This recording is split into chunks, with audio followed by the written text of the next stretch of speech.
Hello again. This is Magdala with A Time for God.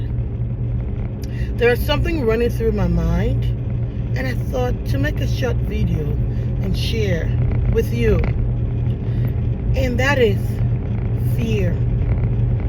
I realize that one way or another, a lot of times we are engulfed by fear. Fear of people, fear of situations. Sickness can bring fear. The thought of losing a relationship, a close friend, a job, not being able to pay your bills. All these things can inspire fear. And fear comes with anxiety and stress. And it can break you to the core. It can break your being more than it seems.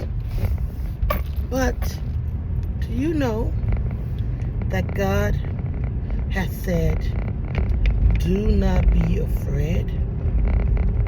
And that is in the Bible many, many times. In fact, Jeremiah chapter 1 verse 8 says, do not be afraid of them, for I am with you. It goes on to say, I will rescue you. That's what God says. But sometimes it's difficult to just hold on to those words and that's it. Sometimes it takes more than just that. Because sometimes we find ourselves in situations that seem impossible. A couple of years back, I started doing import-export business. I put all that I had into it, and I lost everything. I almost lost my life. And just today, I was thinking about it, and I broke down into tears, thinking about how bitter everything became for me, and how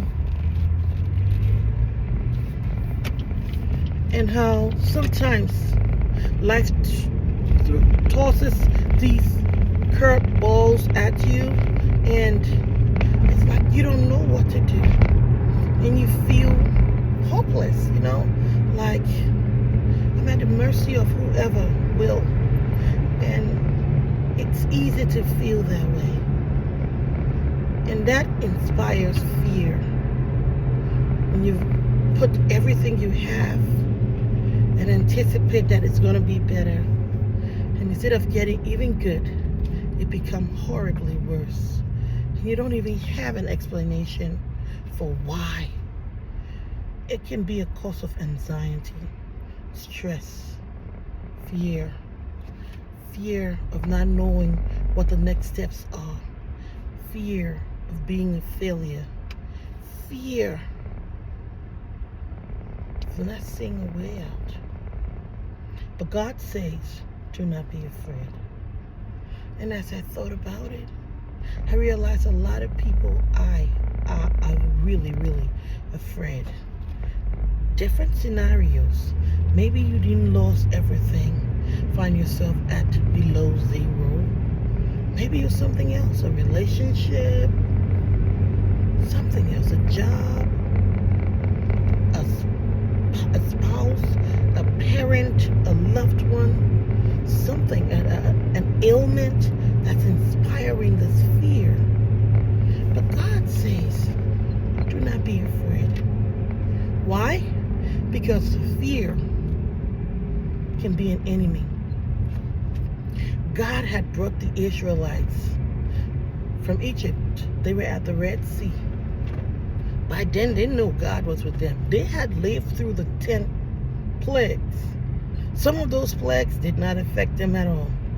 They could say, yes, it's our God, the God of Israel, the God of Israel.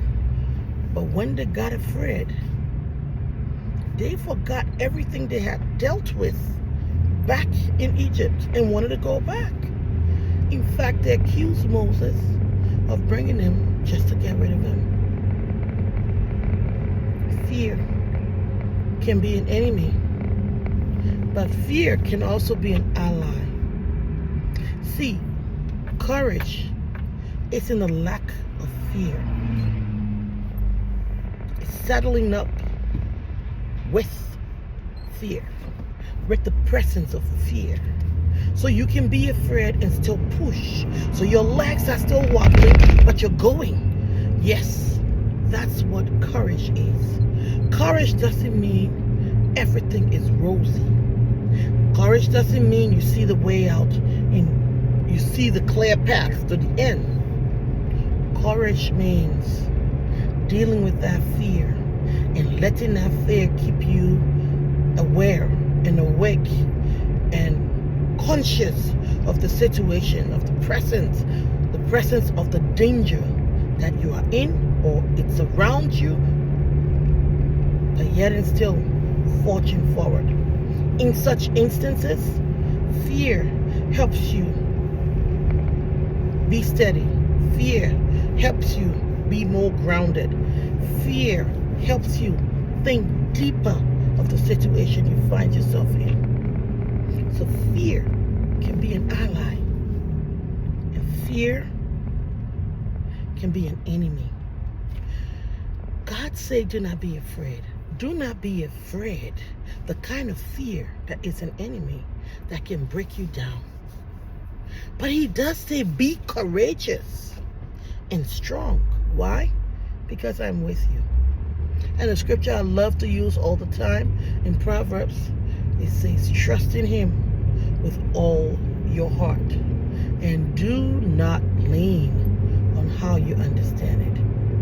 It's my hope and prayer that this can motivate someone to dry their eyes and look beyond the here and now. Know that God promises to rescue you. He promises to never leave you. He promises to be with you. And you can trust that. Don't try to think about it from your human perspective. No. Think about it from the perspective that the living and true God is on your side. And he's not just a possibility specialist, but he is the impossibility specialist. And the song says God will make a way where there seems to be no way. So sometimes it's not that there is no way, but you can see it with your bare eyes. That's why trusting in God and not leaning on your understanding gives you an opportunity to allow God to take the steering and lead you to where you truly belong. This is Magdala with a time for God. To have you a wonderful rest of the day. Bye-bye.